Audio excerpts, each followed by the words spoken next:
ఇక cancer, diabetic వ్యాధులతో బాధపడుతున్న రేష్మ, నాగార్జున, హర్షిని, రోషిని చిన్నారులను టాలీవుడ్ హీరో అల్లు అర్జున్ పరామర్శించారు.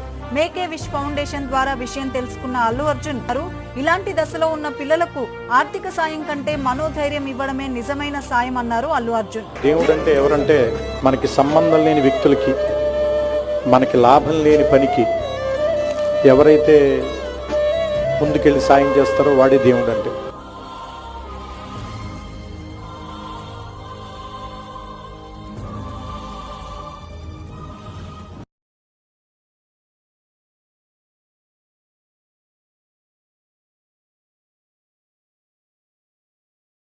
ఇటీవల మధ్య కాలంలో అల్లు అర్జున్ గారు నన్ను పిలిచి, నువ్వు చాలా మందికి హెల్ప్ చేస్తావు, ఎందుకో నీ మీద నాకు నమ్మకం, ఇదిగో ఈ 5 లక్షలు నీ ట్రస్ట్కి నేను ఇస్తున్నాను, దీన్ని నువ్వు ఎలా ఖర్చు పెడతావు ఖర్చు పెట్టు అని.